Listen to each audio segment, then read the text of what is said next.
So, further in my series of videos that are my attempt to help people who are what is the common parlance awakening, or who have a relative for whom this is happening, and trying to do it in bite-sized chunks, we are going to go into a really big subject that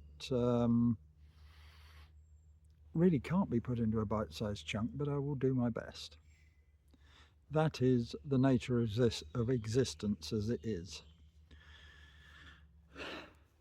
I am fond of telling people that they are only 25% here. Let me explain that.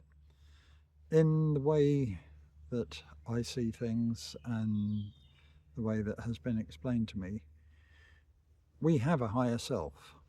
For those of us who are old enough to remember computers with computer terminals and all that sort of thing, we're effectively like a terminal on the mainframe, and the mainframe is the universal intelligence, or some people may refer to it as God, that concept anyway. But 25% of that terminal is here in this existence. So that's how it is from my point of view. So there is a lot that's stored in your higher self. I have a suspicion that the higher self is what a lot of people interpret as talking to God, is actually, not to put them down or anything, but effectively talking to yourself. It is notable the number of times people said, God told me to do something, and it just happens to be what they'd like to do anyway. It would seem to me that maybe it is a consultation with the higher self that's that. There's no way anybody can know for definite, but this is how I quantify it. And it may help, because this whole thing started for me with the idea that you're not a human being having a spiritual experience.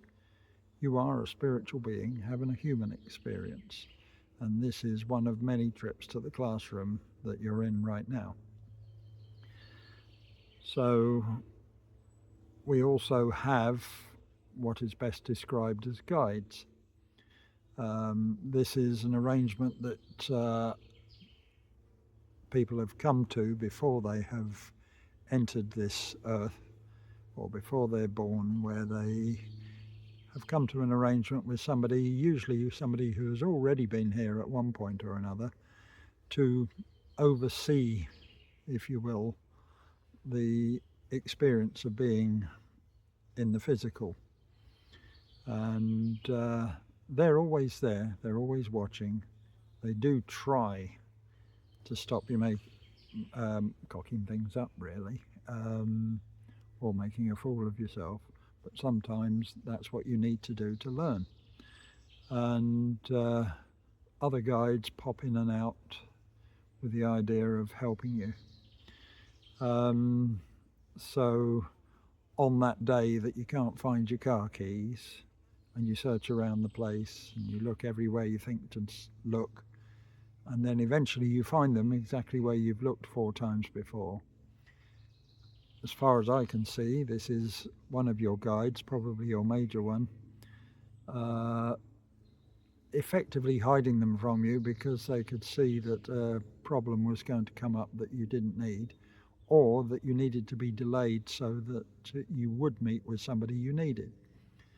For some this may seem creepy, I suppose, but I've learned to accept it rather than rebel against it, because every time I've rebelled against this idea, something's gone wrong.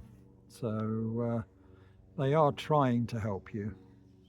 I do apologise for the aircraft in the background. Since I turned up here, it's suddenly become the hub for all aviation in the Midlands, it seems. Anyway, and these guides will help you. You can actually request their help. Now, for some people, they come out with something that's a bit like a prayer or a mantra. for me, it's just saying, assistance, please. And almost without fail, what I need assistance with comes up and a problem is solved. The only thing you have to do is to make sure that you keep an open mind, because what you perceive is the answer to your problem is not always the answer to your problem. Sometimes it's they just allow you to notice particular things that will answer the issue, and sometimes they'll drop it in your lap. Had a couple of big ones like that when I found I was in all sorts of trouble, or my daughter was in all sorts of trouble, I did say assistance please, and the solution came right there, dropped in my lap, and almost exactly answering exactly what I had, the question that I had posed. So be open-minded if you do such a thing, but they are only waiting for you to ask. And of course, if you weren't aware that they were there, you wouldn't know to ask. A lot of people ask in the form of prayers, imagining that they're praying to a deity. They may be, but to my mind, it's more likely that they're actually asking their guides for assistance, and they will do what they can. But bear in mind, they have a bigger picture on what you're doing than you do. So there's no there is no fixed answer that you will come up with, because they will see it in terms of everything else that you have planned that you need to experience.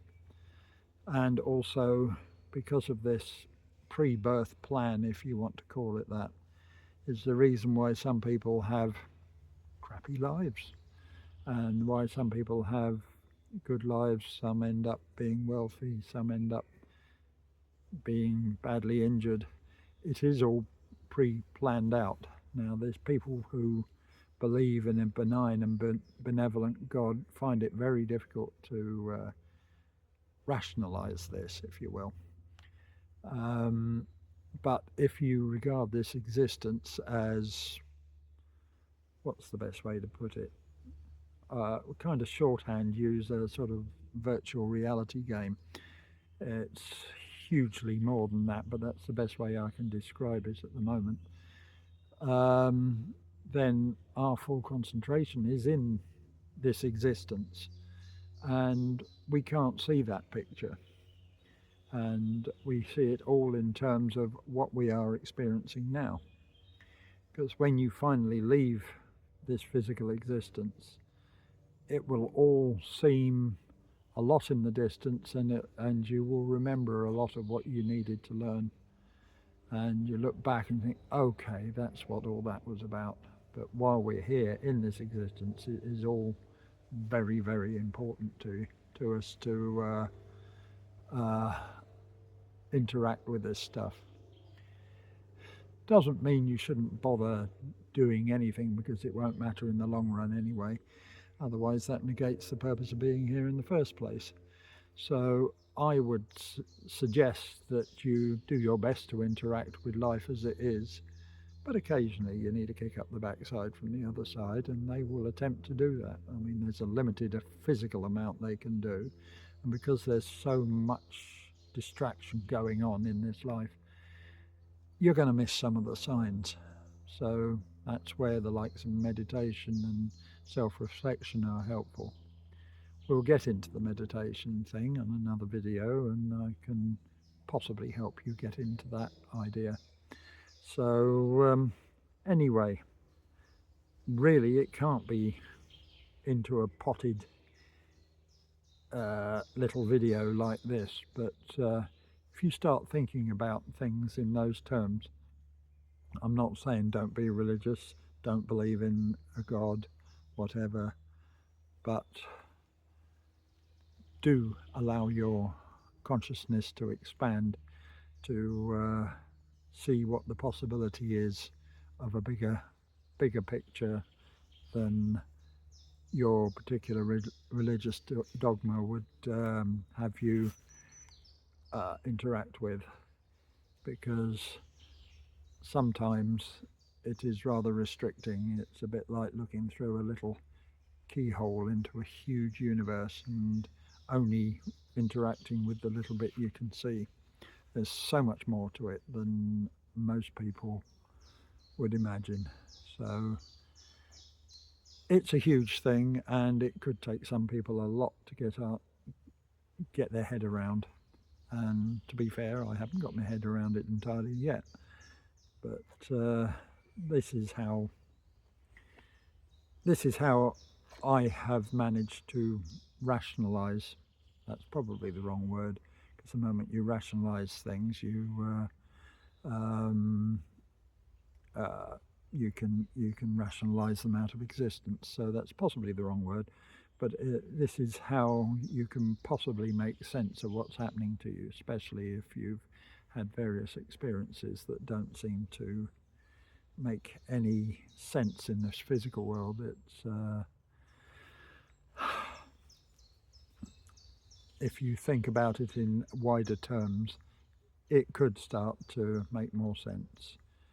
Obviously, this needs a situation where we go into this a bit more, or a lot more even, but at the moment, because I've said I'll do it in bite-sized chunks, I'll leave you to contemplate what I've said and see what you come up with in your own mind.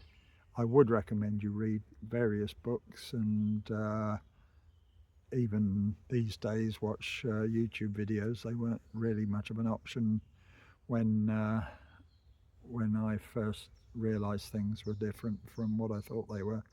So I would suggest you look all these things up, read around it yourself, but do read around it with an open mind and not within the constraints of any particular dogma, because you may miss something that's really quite important to you. So I will leave it here, and I will see you in another video, and we'll do a bite-sized chunk about something else. Haven't decided what yet, but we'll get there. Anyway, I will see you later.